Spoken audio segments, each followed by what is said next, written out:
하나님 말씀 봅니다. 하나님 말씀 시편 125편 1절에서 5절까지 보겠습니다. 시편 125편 1절에서 5절까지 같이 읽겠습니다. 여호와를 의지하는 자는 시온산이 흔들리지 아니하고 영원히 있음 같도다.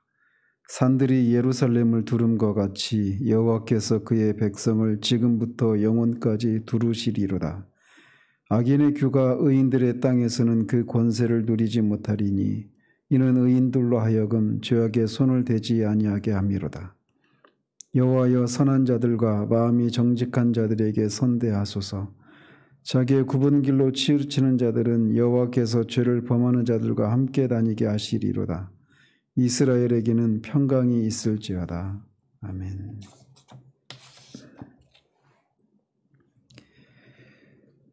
이 시편은 저자 미상인 시로 분류상 시온시로 분류되는 그런 시라고 할 수 있습니다.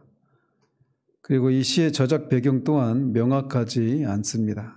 그런데 대부분 학자들 사이에서는 이 시가 이스라엘이 바벨론의 포로 생활에서 돌아온 후에 이 포로 생활에서 돌아오고 그곳에 이미 살고 있는 사마리아인들, 이런 사람들과 그런 둘러싸이는 그런 불안한 상황 속에서 기록되었을 것으로 추정을 합니다. 따라서 이 시는 모든 것이 평온할 때 지은 시가 아니라 겉으로 보면 평온할 수 없는, 평강을 누릴 수 없는 그런 상황 가운데서 평강을 누릴 수 있는 그런 신앙의 비결이 무엇인가를 노래하고 있는 시편입니다.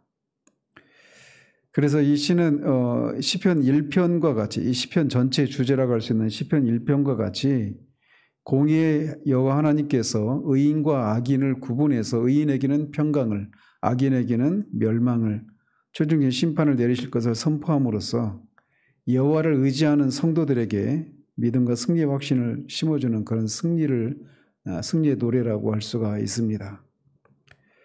특별히 시인은 여기서 여호와를 의뢰하는 자의 견고함과 안전을 영원히 요동하지 않는 시온산에 비유하고 있는데, 그와 같이 하나님을 의지하는 자는 결코 요동함이 없다라고 고백을 합니다. 시인이 여기서 노래하고 있는 것처럼 어떤 상황이 닥쳐와도 흔들리지 않고 그렇게 환경의 영향을 받지 않고 그런 거친 환경 속에서도 평강과 안식을 누리는 것, 이것은 믿는 사람이든 믿지 않는 사람이든 인류가 늘 희구해왔던 그런 삶이라고 할 수 있습니다. 통일 철학자 디오게네스라고 하는 사람도 그렇고, 무소유를 주장했던 법정 스님도 그렇고, 부동심을 추구했던 아낙사고라스도 그렇고, 이 세상에서 현자로 불려왔던 사람들을 포함해서 이 세상의 모든 종교들도 다 그들의 종교가, 그들이 깨달은 어떤 진리가 이런 삶의 경지에 이르게 할 수 있다라고 그렇게 나름 여러 가지 방법들을 제시해 왔습니다. 그런데 시인은 오늘 본문에서 그토록 많은 인간들이 추구해 왔던 것들을 얻을 수 있는 길이 있다라고 말하고 있습니다. 거듭 말씀드리지만 시인을 둘러싸고 있는 상황은 근심 걱정이 없는 그런 상황이 아니었습니다. 그렇다고 해서 그런 요동하는 세상을 떠나서, 세속을 떠나서 그렇게 그런 속에서 이런 평강을 누릴 수 있다라고 말하고 있지도 않습니다. 원수들에 둘러싸여 있는 세상의 그런 염려와 근심이 넘쳐나고 있는 세상 한복판에서 그 환경의 지배를 받지 않는, 그리고 흔들리지 않는, 견고하게 살 수 있는, 평강을 누릴 수 있는 비결이 무엇인가를 고백하고 있는 겁니다. 그것은 바로 여호와를 의지하는 자는 시온산이 흔들리지 아니하고 영원히 있음 가도다라고 말하는 것에 있습니다. 즉 여호와를 의지하는 것이 바로 인류가 오랜 동안 희구해 왔던 것을 누릴 수 있는 참된 비결이라고 고백을 하고 있는 겁니다. 히브리인들에게 있어서 산이라고 하는 것은 견고함과 안전함과 불변함의 상징으로 인식이 되었습니다. 따라서 어떤 것을 산에 비유할 때는 그것이 안전하고 요동하지 않는다라고 하는 것을 의미하는 것이죠. 특별히 시온산에 비유하는 것은 더더욱 그렇습니다. 시온산은 하나님의 임재와 통치를 상징하는 성전, 여호와의 법궤인 성전이 있는 그런 산입니다. 그래서 어떤 외부의 그런 세력에 의해서도 영향을 받지 않는 것을 시온산이 상징을 하는데, 거기에 이 시온산이 안전하고 불변하는 것에 그 여호와의 그런 돌보심을 거기에 비유하고 있는 겁니다. 시인이 여기서 흔들리지 않는다, 또 영원하다라고 말하고 있는 것은 이 세상이나 사람들에게 적용할 수 없는 그러한 요소죠. 우리가 알다시피 세상이나 사람은 늘 흔들리고 변하는 그런 존재이기 때문에 그렇습니다. 따라서 여기서 시인이 말하고 있는 흔들리지 않고 영원하다라고 하는 것은 오직 하나님께만 해당되는 것이라고 할 수 있어요. 그런데 바로 그것을 세상이 누릴 수 있다라고 말하고 있는 것입니다.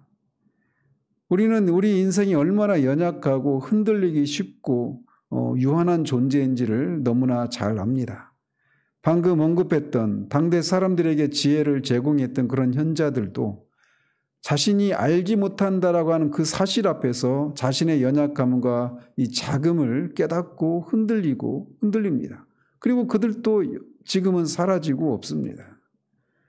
이 세상을 정복했던 알렉산더 대제 같은 그런 정복자들도 자신들이 정복하지 못한 땅이 아직도 남아있다라고 하는 사실에서, 그리고 자신이 정복한 그 땅을 언제까지라도 자신이 그렇게 유지할 수 없다라고 하는 그 사실 앞에서 흔들리고, 또 실제로 그들은 사라지고 없습니다.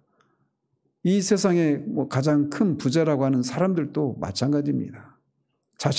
자신들보다 더 큰 부자가 나타날 때 그들은 요동합니다. 자신이 소유하고 있는 이런 부가 자신이 인생을 살아가면서 만나게 되는 그 모든 문제들을 해결해 주지 못한다라고 하는 그 사실 앞에서 그들도 요동하지 않을 수가 없습니다. 한때 세계 제1의 부자라고 했던 빌 게이츠, 지금 4위인가 5위인가 그렇다는데, 그 사람도 자녀들에게 생일 선물로 이 전용 비행기를 사줄 정도의 그런 부자예요. 우리가 상상을 하지 못하는 그런 부자죠. 그런데도 사랑의 문제를 해결하지 못해요. 이혼했지 않습니까? 그 어떤 사람도 흔들리지 않는다, 영원하다, 이것과는 거리가 멀어요. 그런데 시인은 그런 사람이 이렇게 흔들리고 영원한 것과 거리가 먼 사람임에도 불구하고 흔들리지 않고 영원할 수 있는 그 길이 있다라고 말을 합니다. 시인이 여기서 흔들리지 않고 영원하다라고 하는 것은 우리 인생에 근심 걱정할 것이 전혀 없게 된다라고 하는 것을 말하지 않습니다. 그래서 그렇게 근심 걱정할 일이 일어나지 않는다거나 병원에 가는 일이 없다든가 하는 그런 어떤 만사 형통의 삶이 우리에게 주어진다라고 하는 것을 말하고 있지 않습니다. 오히려 하나님을 믿는 자들은 하나님을 믿지 않는 자들이 겪지 않아도 되는 이 세상의 핍박과 조롱과 멸시를 당하기까지 합니다.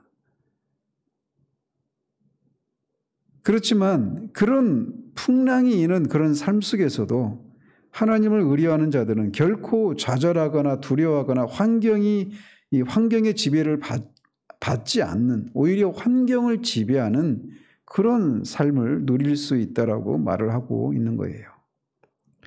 산들이 예루살렘을 두름과 같이 여호와께서 그의 백성을 지금부터 영원까지 두르시리로다.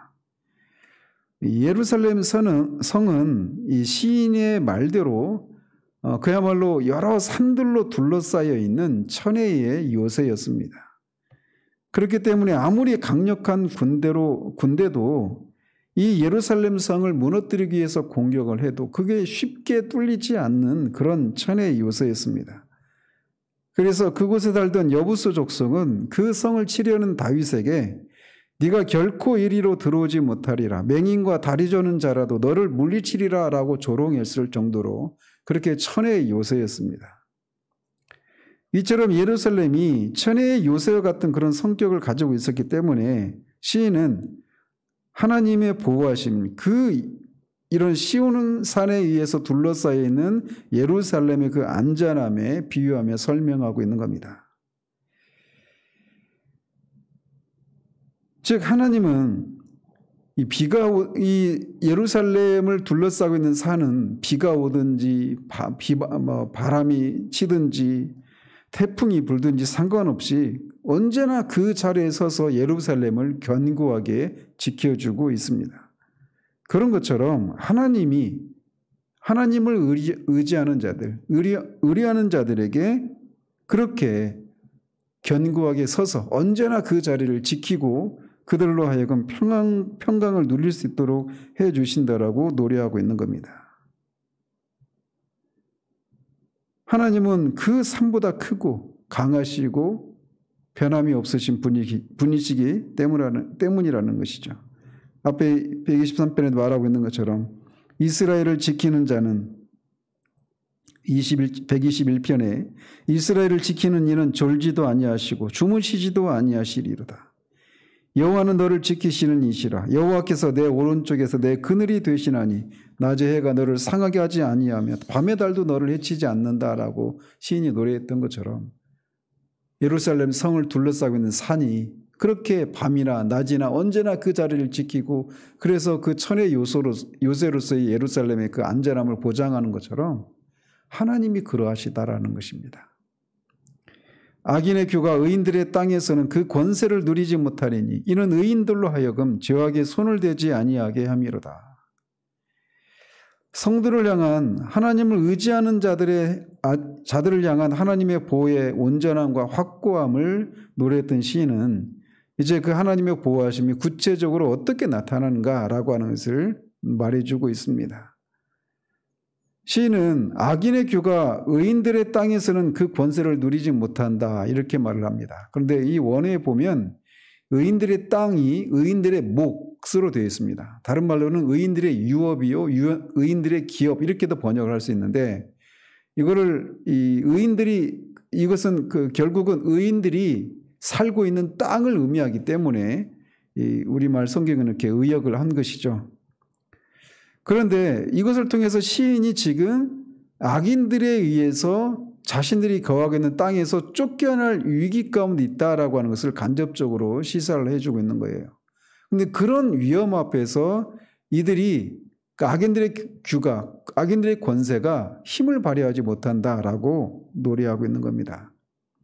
그러면서 그 권세가, 악인들의 권세가 그 의인들의 땅에서 권세를 누리지 못한다. 그들을 그 땅에서 쫓아내지 못한다. 이렇게 말하고 있는데 이 하나님이 주신 이 유업인 이 이스라엘 땅에서 쫓겨나는 이유는 이들이 하나님의 법을 어기고 불순종하고 죄를 짓는 경우에 그 땅에서 쫓겨났습니다. 그래서 악인들이 하는 일은 뭐냐? 의인들로 하여금 죄를 짓게 하는 거예요. 죄를 지음으로 그들이 땅에서 쫓겨나게 하려고 그렇게 애를 쓰는데 그런 일이 가능하지 않다라는 겁니다. 왜? 이는 의인들로 하여금 죄악에 손을 대지 아니하게 함이로다. 누가 이렇게 한다라는 겁니까? 하나님이 그렇게 하신다라는 것이죠. 따라서 시인은 지금 악인의 권세에 눌려서 죄악에 물들 수밖에 없는 상황에 처해 있던 것으로 우리가 유추할 수 있습니다. 그런데 하나님께서 그런 속에서 자기를 신뢰하는 자를 붙드시기 때문에 그들로 하여금 죄악에 빠지지 않게 해서 악인들의 그런 시도가 무산된다라고 노래하고 있는 거예요. 이것을 영적으로 해석을 하자면 사탄은 우리를 하나님과의 온전한 관계를 누릴 때 하나님이 약속하신 그런 평강과 구원의 기쁨을 잃어버리도록 하기 위해서 끊임없이 우리를 죄를 짓도록 그렇게 조장하고 유혹을 합니다. 그렇지만 하나님께서 우리를 지키심으로 구원받은 자의 유업인 구원의 감격과 그로 인한 평강을 누리지 못하게 하려고 하는 이런 사단의 이런 시도들이 무산된다라고 그렇게 적용될 수도 있는 거예요. 근데 어떤 자들이 하나님을 의뢰하는 자가 여호와여 선한 자들과 마음이 정직한 자들에게 선대하소서. 여기서 선한 자나 마음이 정직한 자는 앞에서 의인이라고 하는 말과 동일한 말입니다.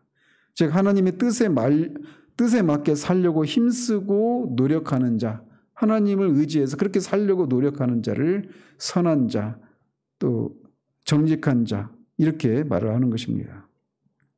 따라서 시인은 앞에서 말하고 있는 것처럼 그 여호와를 의지하는 자들에게 약속하신 흔들리지 않고 영원히 거하고 또 그렇게 하나님께서 그 의인의 땅에서 쫓겨나지 않도록 그들을 죄를 짓지 않도록 지켜주시는 이런 것을 확신하면서 또 그것을 소망을 하면서 그런 것에 근거해서 하나님을 의뢰하는 자들에게 선대해 달라고 간구하고 있는 겁니다. 자기의 굽은 길로 치우치는 자들은 여호와께서 죄를 범하는 자들과 함께 다니게 하시리로다. 이스라엘에게는 평강이 있을지어다. 여기서 굽은 길로 치우치는 자라고 하는 것은 완전히 악한 길로 걸어가는 그런 악인과는 구별되는 사람들입니다. 그래서 그들은 비록 완전히 악한 길로 걸어가는 뒤에서 죄를 범하는 자들과 이 자기의 굽은 길로 치우치는 자들은 결이 달라요. 그래서 이 자기의 굽은 길로 치우치는 자들은 그렇게 죄를 범하는 자들로 묘사하고 있는 완전히 그 악한 길로 걸어간 그런 악인들은 아닙니다. 그렇지만 그렇다고 해서 하나님께서 가라고 하시는 그런 말씀의 길로 순종의 길로 걸어가는 자도 아니에요. 따라서 이 자기의 굽은 길로 가는 자들은 하나님의 길을 가다가 점점 악한 길을 향해 기울어지고 치우치는 그런 자를 가리키거나 또는 양다리를 거치고 있는 겁니다. 하나님도 섬기고 세상도 섬기는 그런 자들을 가리키는 거예요. 다른 말로는 두 마음을 품은 자 이렇게도 말을 할 수 있는 것입니다. 그런데 그 시인은 그런 사람들을 죄를 범하는 자들과 함께 다니게 해달라고 간구하고 있어요. 여기서 함께 다닌다라고 하는 것은 여호와께서 범죄하는 자들과 그들을 사라지게 만드실 것이다 이렇게 말을 하는 겁니다. 즉 두 마음을 품은 자, 하나님의 길을 가다가 결국은 다른 길로 가는 자, 이런 사람들은 결국 죄를 범하는 자들과 같은 운명을 당하게 해달라고 간구하고 있는 거예요. 그렇지만 하나님의 도우심을 바라고 그에게 피하는 이스라엘에게는 평강이 있을 것이라고 고백을 합니다. 우리는 시인이 여기서 말하고 있는 것처럼 여호와를 의지하는 자들에게는 어떤 환경 속에서도 그 환경의 지배를 받지 않고 평강을 누린다라고 하는 이 고백이 진리라고 하는 것을 우리는 믿습니다. 그렇지만 문제는 우리가 실제로 이것을 누리고 있는가라는 겁니다. 풍랑이 칠 때, 인생의 풍랑이 칠 때 우리가 그런 풍랑 앞에서도 이런 평강을 누리는가라고 물을 때 어느 때는 그것을 누린다 또는 누리고 있다라고 말하고 있지만 그렇지 않을 때가 굉장히 많습니다. 우리가 뭐 크고 큰 일뿐만 아니라 작은 일에서도 그래요. 뭔가 우리의 몸에 어떤 이상이 오면 금방 우리의 마음이 금방 무너집니다. 이거 내가 뭐 불치병에 걸린 건 아닌가? 내가 죽으면 남겨진 우리 자녀들, 우리 가족들은 또 어떻게 될 것인가? 어떤 부족한 어떤 결핍의 상황이 이렇게 예견되는 그런 상황을 만날 때마다 그 상황이 언제까지라도 지속될 것 같아서 갑자기 삶의 희망을 잃어버리고 우울해지고 금방 마음의 평강을 잃어버린단 말이죠. 이것이 하나님을 의지하는 자들이 평강을 누린다라고 하는 것이 진리라고 하는 것을 알고 또 어떤 때는 간헐적으로 그것을 누리긴 하지만 이 산이 예루살렘을 비바람이 쳐도 뭐 풍랑이 일어도 언제나 그 자리를 지키고 있는 것처럼 여호와를 의지하는 자들을 하나님이 그렇게 낮이나 밤이나 그렇게 지키고 늘 보호하셔서 그들이 어떤 상황 가운데서도 지속적으로 그렇게 흔들리지 않는 삶을 평강을 누리는 삶을 누린다라고 하는 것을 알고 누리고 싶어 해도 그걸 누리지 못하는 슬픈 현실이 우리 가운데 있다라는 것이죠. 왜 그런 슬픈 현실이 존재하는 것일까요? 그 이유가 많이 있겠지만 시인이 여기서 이것을 누리는 사람은 여호와를 의지하는 자라고 말하고 있는 것을 생각하면 우리가 여호와 하나님을 의지하는 일에 실패하기 때문에 시인이 말하고 있는 이 평강을 누리지 못한다라고 하는 결론에 도달하게 됩니다. 여호와를 의지한다라고 하는 것은 우리 자아를 포기하고 오직 하나님만을 신뢰하는 것을 의미합니다. 우리의 그런 자아에 대한, 우리의 그런 능력에 대한 절대적인 그런 무능력을 깨닫고 자기를 포기하는 것. 그래서 오직 하나님만을 의지하는 자, 그런 자들에게만 이것을 약속하고 있는 거예요. 우리에게는 여전히 이 자아라고 하는 것이 남아 있습니다. 자기. 에베소서 그 3장 17절을 강의하면서도 말씀을 드렸지만 에베소서 3장 17절에 믿음으로 말미암아 그리스도께서 너희 마음에 계시게 하옵시고 라고 하는 이 예루살렘 성도들을 향한 사도의 기도. 그들은 이미 성도들이었습니다. 그들은 구원받은 사람들이었어요. 그런데 그런 그들을 위해서 사도가 또 특별한 기도를 하죠. 그리스도께서 너희 마음에 계시게 하옵시고. 그 말씀을 강의하면서도 말씀드렸지만 이 로이드 존스가 말하고 있는 것처럼 우리가 성화의 삶을 사는 데 있어서 최종적으로 궁극적으로 부딪히는 것은 우리의 죄 문제가 아니라 자아의 문제다라고 그렇게 말한다라고 말씀드리지 않았습니까? 여전히 우리의 자아는 그렇게 자아가 문제예요. 우리의 자아. 그래서 하나님을 의지한다라고 하면서도 여전히 하나님도 의지하고 우리의 자아도 의지하는 겁니다. 하나님을 의지한다라고 할 때도 하나님의 그 판단에 절대적으로 의지하는 것이 아니라 하나님 이렇게 해 주십시오. 저렇게 해 주십시오. 우리가 늘 하나님 앞에 그런 어떤 우리가 그려놓은 그런 삶의 그림들이 있고 그 삶의 그림을 따라서 삶의 계획을 따라서 하나님이 이렇게 저렇게 도와주시기를 그렇게 구하는 자기가 남아있는 거예요. 이 자아의 문제 앞에 절망하는 것이 무엇인지 모르는 사람들은 아직 성숙하지 못한 그리스도인입니다. 분명히 이 여호와를 의지하는 자들에게 평강을 허락해 주신다라고 하는 것을 그게 진리라고 하는 것을 알아요. 그리고 그런 삶을 누리고 싶어 합니다. 그런데 여전히 그게 남아있는 거예요. 그래서 이 여기서 말하고 있는 평강을 누리지 못하는 겁니다. 그래서 파스칼이 하나님을 깊이 만나고 그 체험을 기록한 글을 늘 그 양복 안주머니에다 이렇게 놓고 다니다가 나중에 그가 죽었을 때 그것을 발견했다고 합니다. 그러면서 그 하나님을 만난 그 체험을 그 2시간 반 동안에 있었던 그 체험을 이렇게 기록으로 남겨놨는데 그 맨 마지막에 이런 표현이 있어요. 유쾌한 전적 포기. 그것이 우리가 시인이 말하고 있는 이 평강을 누리느냐 누리지 못하느냐를 가름하는 결정적인 원인입니다. 이것을 또 얘기하려면 또 1시간 이상의 또 다른 시리즈로 이것을 얘기를 할 정도로 긴 얘기입니다. 그러나 우리가 간략하게나마 말씀을 드리면 여호와 하나님을 의지하는 자가 누리게 되는 그 복은 바로 어떤 환경에서도 흔들리지 않고 견고하게 설 수 있는 환경의 지배를 받지 않고 오히려 환경을 지배하는 그 평강을 누리는 것이 그들이 누리는 복입니다. 이것을 누리기 위해서는 우리가 우리의 자아를 전적으로 포기해야 돼요. 하나님께만 전적으로 우리의 모든 삶의 주권을 맡기는 삶이 있어야 한다는 것이죠. 그래서 우리가 하나님 앞에 그것을 누리기를 원합니다. 그것을 누리지 못했기 때문에 내가 지금 여전히 이렇게 환경의 지배를 받고 있는 그런 상태 가운데 있습니다라고 하는 것을 정직하게 고백하고 정말 그런 소망을 그것을 누리기를 원하는 마음을 하나님 앞에 아뢰고 하나님께서 그런 은혜를 허락해 주실 것을 구하고 하나님의 때를 기다리는 이것이 우리 가운데 요구되는 거예요.